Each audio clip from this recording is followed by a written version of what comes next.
Educational creativity চ্যানেলে সকলকে স্বাগত। এসএসসির একটি অর্ডার কপি, সেই অর্ডার কপির মধ্যে 2025 এবং 2016 পরীক্ষা নিয়ে বিরোধ বেঁধেছে এবং 2025 পরীক্ষার ভবিষ্যৎ কি হবে তেমন ছোট্ট একটি অভিযোগ এখানে রয়েছে এবং সন্দেহের দানা বেঁধেছে এই পরীক্ষা নিয়ে। কি কি কারণ আমরা বিস্তারিত এই ভিডিওতে বলবো। তো ফর দ্য পিটিশনের পক্ষে কারা কারা ছিলেন আপনারা দেখতে পাচ্ছেন। For the state, for the WBC SSC এবং ডব্লিউবিবিএসই, the petitioner participated in the recruitment process for appointment of assistant teacher in the year of 2025 conducted by the West Bengal Central School Service Commission. Petitioner পরীক্ষায় বসেছিলেন 2025 যে recruitment হয়েছে SLST সেটাই বসেছিলেন।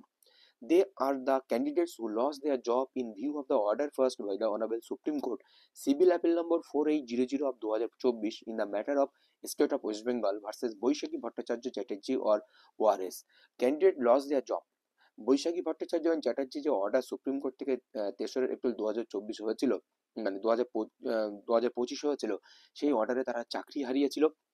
সেই candidate এই মামলাটি করেছে। কিসের উপরে মামলাটি খুবই গুরুত্বপূর্ণ, প্রত্যেকটি চাকরিহারা যোগ্য টিচারদের জন্য খুবই গুরুত্বপূর্ণ। তার দাবি পরীক্ষা কেন একসঙ্গে করলো সুপ্রিম কোর্ট বলার পরেও, বা সুপ্রিম কোর্টের এটা বলেছে যে সুপ্রিম কোর্টে বলে দেয়নি তারা পরীক্ষা একসঙ্গে করতে। তো পুরো বিষয়টি দেখে নিন, খুব গুরুত্বপূর্ণ। They allege that the fresh selection process ought to have been conducted in terms of the direction passed by the Honorable Supreme Court in accordance with the 2016 recruitment rules and are not the 2025 recruitment rules. Supreme Court কি বলেছে? They allege that the fresh selection process ought to have been conducted in terms of the direction passed by the Honorable Supreme Court in accordance with the 2016 recruitment rules. Supreme court তাদের অভিযোগ যে supreme court যেটা বলেছে যে 2016 recruitment rules অনুযায়ী এই পরীক্ষা করা উচিত ছিল, and not the 2025 recruitment rules, 2025 recruitment rules অনুযায়ী নয়। তাহলে দেখুন এই যে কথাটার মধ্যে আপনারা কি বোঝাতে চাইছেন, যে ক্যান্ডিডেটের দাবি হলো যে তারা 2016 রিক্রুটমেন্ট রুলসে যেন ফিরে আসে, তারা 2025 যে রিক্রুটমেন্ট রুলস অনুযায়ী তারা পরীক্ষা দেবে না, সেটা কিন্তু স্পষ্ট লিখেছেন এই অর্ডার কপিতে জাস্টিস অমৃতা সিনহা। এটা খুব গুরুত্বপূর্ণ, প্রত্যেকটি আনটেইন্টেড যোগ্য চাকরিহারাদের জন্য এই অর্ডারটি যেন একটি মানে গোল্ডেন অপরচুনিটি বলা যেতে পারে, বা অর্ডার বলতে দাবি, এখান থেকে অনেক কিছুই ঘটতে পারে। The Honorable Supreme Court never directed the Commission to conduct the selection process by introducing the fresh rule. Honorable Supreme Court never directed. Supreme court কখনোই ডাইরেকশন দেয়নি কমিশনকে টু কন্ডাক্ট, পরিচালনা করতে দ্য সিলেকশন প্রসেস, এই selection প্রসেসটি by introducing the fresh rule, কোনো fresh rule দ্বারা এটা ইন্ট্রোডিউস করতে দেয়নি, এটা দাবি।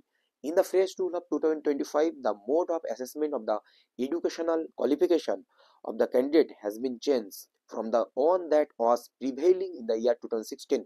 2016 এ যে রুলস গুলো ছিল সেই এডুকেশনাল কোয়ালিফিকেশন গুলো, এখানে যে অ্যাসেসমেন্টের মোড অফ অ্যাসেসমেন্ট, মূল্যায়ন করার যে ধরন, সবগুলো পরিবর্তন করা হয়েছে। The number of vacancies in respect of the post in which the petitioner were earlier serving has either been reserved for the reserved category candidate or the strength of the such post has been decreased sustainability. ভ্যাকান্সির যে বিষয়টি ছিল, পোস্টের vacancy যে post ছিল প্রত্যেকটা subject অনুযায়ী, সেখানে দেখা যাচ্ছে যে রিজার্ভ ক্যাটাগরির পোস্ট কমিয়ে আনা হয়েছে, এই অভিযোগ কিন্তু রয়েছে। The same is adversely affecting the right of the petitioner in participating in the recruitment process. এটা সম্পূর্ণ পিটিশনারের বিপক্ষে যাচ্ছে, যেই পরীক্ষায় অংশগ্রহণে যে করছে তার জন্য অ্যাডভার্সলি এফেক্ট হচ্ছে পিটিশনারের প্রতি। The respondent opposed the submission made on behalf of the petitioner, এখানে respondent West Bengal board of primary, West Bengal central school service commission, তারা এই সাবমিশনটি সম্পূর্ণ অপোজ করেছে।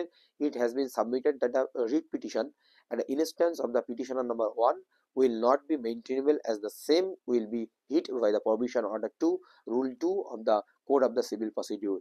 তারা মেইনটেনেবল গ্রাউন্ডে এটাকে ডিসমিস করার কথা বলেছে, বা মেইনটেনেবল গ্রাউন্ডে এটা মানে এই ইনস্ট্যান্সটি ধরা যায় না। পিটিশনার নাম্বার 1 যে দাবি করেছে এই মেইনটেনেবল গ্রাউন্ডে এটি খুব দুর্বল, as the same will be hit provision of the order 2 rule, এইগুলো অর্ডার 2 এবং rule 2 of the code of civil procedure ওখানে বিস্তারিত রয়েছে, এটাই বোঝাতে চেয়েছেন।